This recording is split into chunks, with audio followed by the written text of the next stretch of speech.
اعوذ باللہ من الشیطان الرجیم بسم اللہ الرحمن الرحیم۔ سورہ ملک مکہ مکرمہ میں نازل ہوئی۔ اس میں 30 آیتیں اور 2 رکوع ہیں۔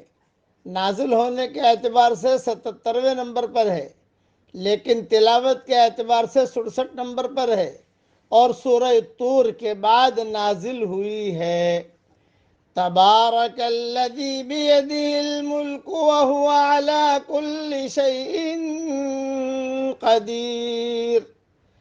بابرکت ہے وہ ذات جس کے ہاتھ میں بادشاہی ہے اور وہ ہر چیز پر قادر ہے۔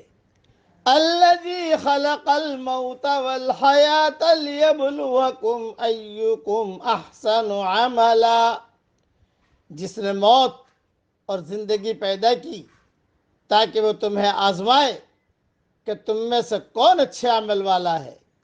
وَهُوَ الْعَزِيزُ الْغَفُورُ، اور وہ زبردست ہے، بہت زیادہ بخشنے والا ہے۔ الَّذِي خَلَقَ 7 سَمَاوَاتٍ طِبَاقًا، جس نے بنائے 7 آسمان اوپر تلے۔ ما ترى في خلق الرحمن من تفاوت، آپ رحمان کے بنانے میں کوئی خلل نہیں دیکھو گے۔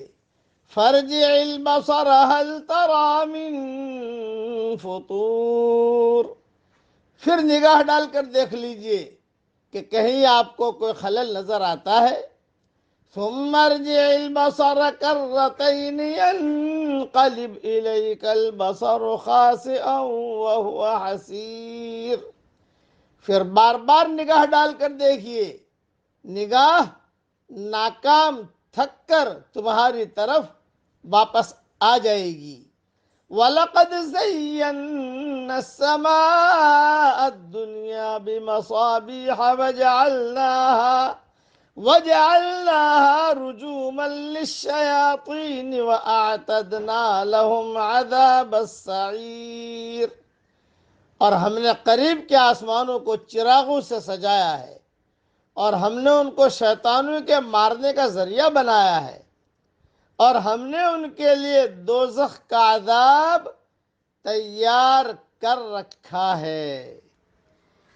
سورہ ملک، اس کی فضیلتیں بڑی حدیث شریف میں آتی ہیں، سنتے جائیے۔ ایک حدیث میں حضرت محمد صلی اللہ علیہ وسلم نے فرمایا، اللہ کی کتاب میں ایک سورت ہے جس میں صرف 30 آیات ہیں، یہ آدمی کی سفارش کرے گی یہاں تک کہ اس کو بخش دیا جائے گا۔ سنن ترمذی، سنن ابو داؤد، ابن ماجہ اور مسند احمد میں یہ روایت موجود ہے۔ دوسری روایت میں ہے، قرآن مجید میں ایک سورت ہے جو اپنے پڑھنے والے کی طرف سے لڑے گی حتیٰ کہ اسے جنت میں داخل کروائے گی۔ مجموع الزوائد میں اور دوسری حدیث کی کتابوں میں بھی یہ حدیث موجود ہے۔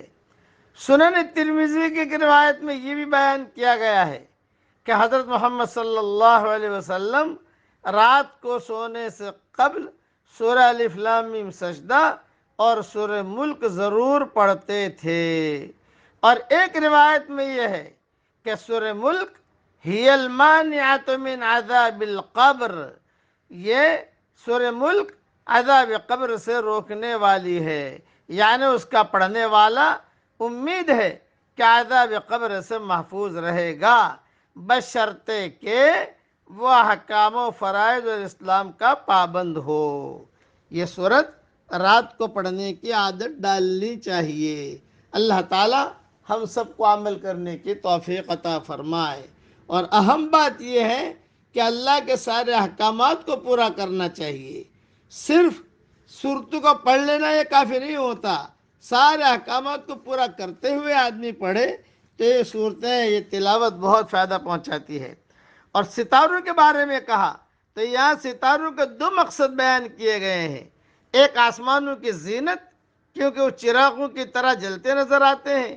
دوسرے، شیطان اگر آسمانوں کی طرف جانے کی کوشش کرتے ہیں تو شرارہ بن کر ان پر گرتے ہیں۔ تیسرا مقصد ان کا یہ ہے، جسے دوسرے مقامات پر بیان فرمایا گیا ہے، کہ ان سے بر و بحر میں راستوں کی نشاندہی ہوتی ہے۔ اللہ تعالی ہم سب کو اس کے دین پر چلنے کی پوری پوری توفیق عطا فرمائے، آمین۔ وآخر دعوانا ان الحمد للہ رب العالمین۔